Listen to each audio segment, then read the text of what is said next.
প্রতিটা রুহু, প্রতিটা মানুষ মালাকুল মাউতকে দেখতে পায়। আপনিও দেখবেন, আমিও দেখব। মুমিনদের কাছে এসে মালাকুল মাউত একজন যুবকের বেশে সাদা ধবধবে জুব্বা পরে সুগন্ধি মেখে মুমূর্ষু ব্যক্তির শিয়রে বসে বলে, ইয়া আইয়াতুহান নাফসুল মুতমাইন্নাহ, হে প্রশান্ত আত্মা, উখরুজি ইলা মাগফিরাতুল্লাহি ওয়া রিদওয়ানি, আল্লাহর ক্ষমা আর দয়ার দিকে বের হয়ে আসো। বলা মাত্রই মুমিনের আত্মাটা স্মুথলি বের হয়ে আসে। কাফান মিন আকফানিল জান্নাহ, হানুত মিন হানুতিল জান্নাহ, জান্নাত থেকে আনা সুগন্ধি কাফনের মধ্যে পেঁচিয়ে তিনি রূহটাকে নিয়ে ইল্লিনে চলে যায়।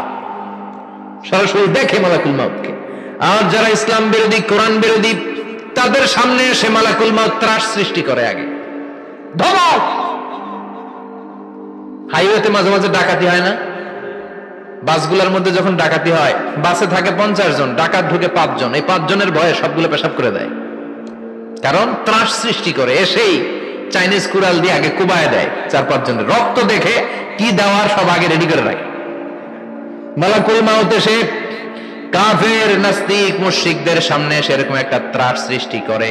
ভয়ে লোকটা কাঁপতে থাকে। ওর কাছে ভদ্র ভাষায় কথা বলে না, সুন্দর জামা পরে আসে না, কালো কুচকুচে চেহারা, ভয়ঙ্কর একটা রূপ নিয়ে, আকৃতি নিয়ে ইসলাম বিরোধীদের মাথার সামনে আসে। দুর্গন্ধযুক্ত চেহারার দেহ নিয়ে ধমক দিয়ে বলে, ও পাপাত্তা, ইয়া আইয়াতুহান নাফসুল খাবিসা উখরুজি ইলা গাদাবিল্লাহ, হে পাপাত্তা, আল্লাহর রাগ, ক্রোধ আর গজবের দিকে বের হয়ে আয়।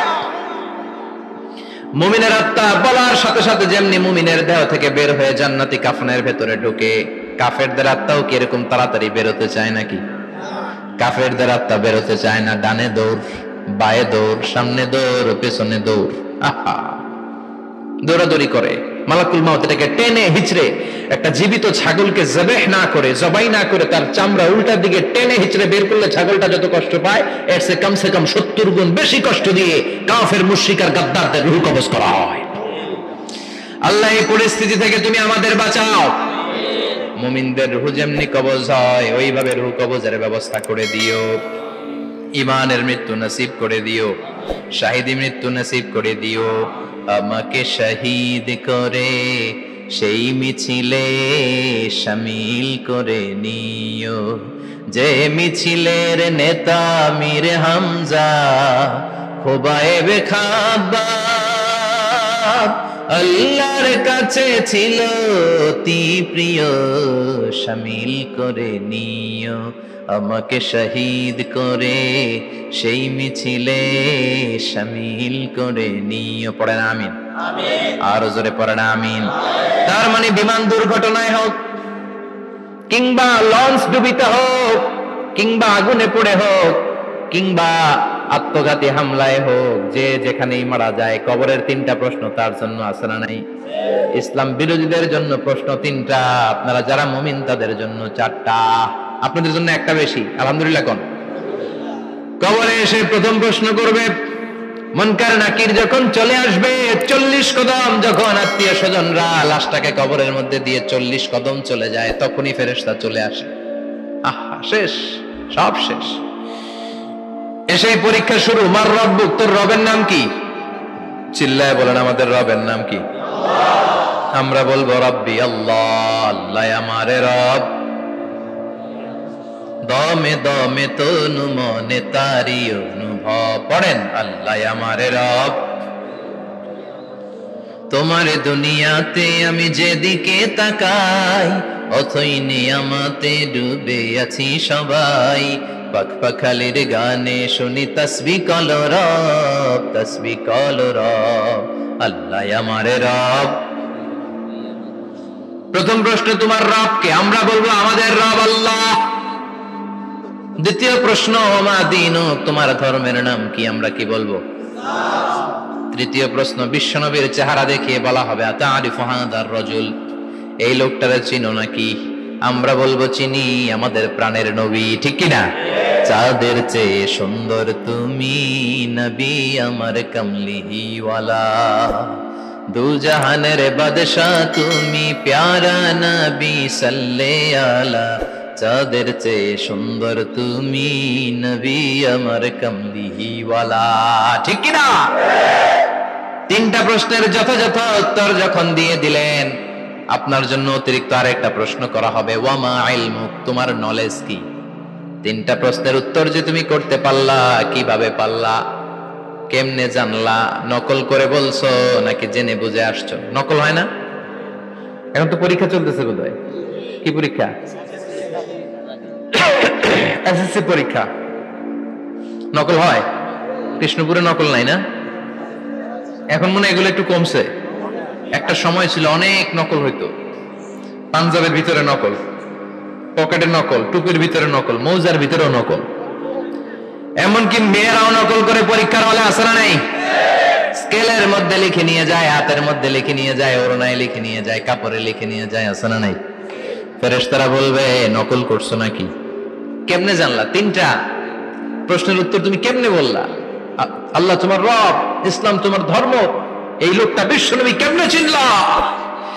আপনাকে তখন বলতে হবে আমি কোরআন থেকে শিখেছি, আমি হাদিস থেকে শিখেছি, আমি ইসলাম জেনে বুঝে মেনেছি, আমি আন্দাজে কোথাও ঘুরি নাই। চিল্লা এখন ঠিক কিনা?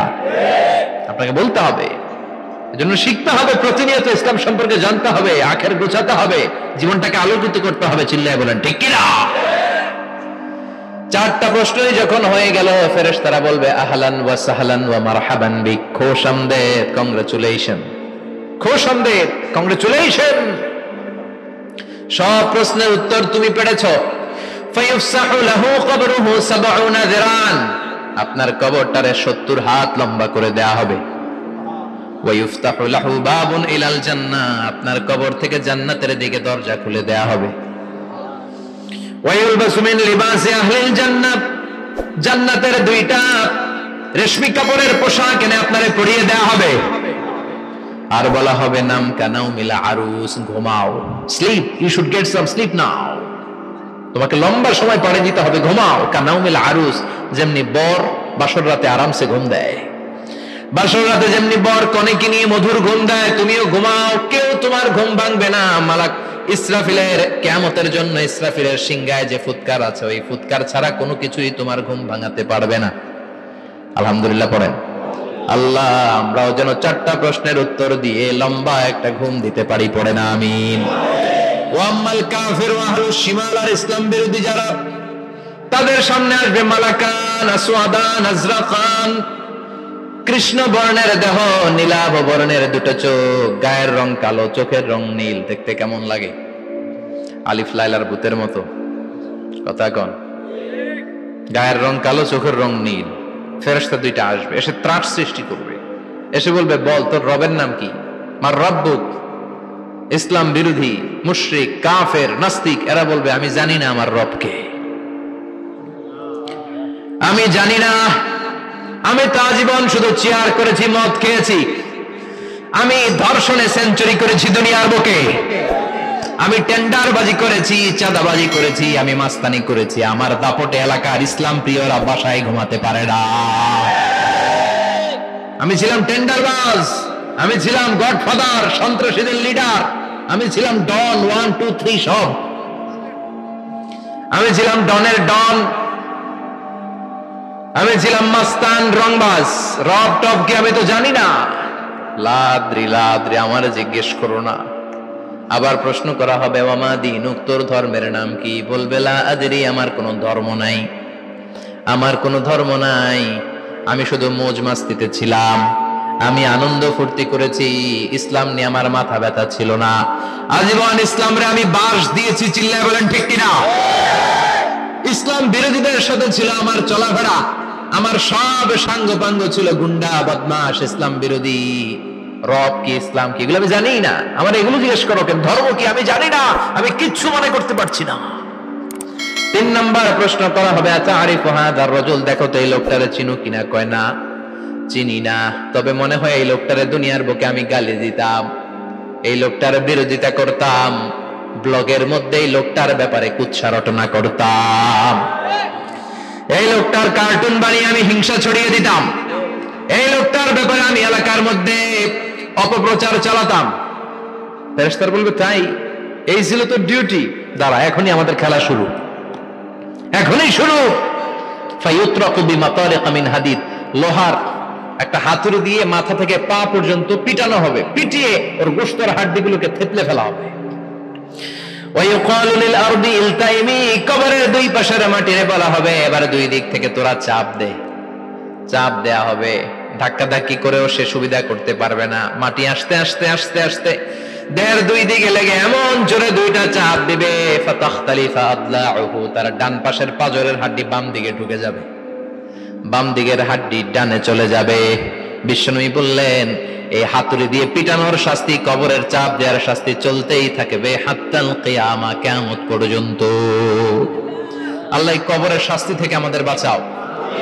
আমরা এই আযাব পেতে চাই না, আমরা যেন ঠিকভাবে কবরের 4টা প্রশ্নের উত্তর করে দিয়ে লম্বা ঘুম দিতে পারি। আল্লাহ তুমি তৌফিক দাও।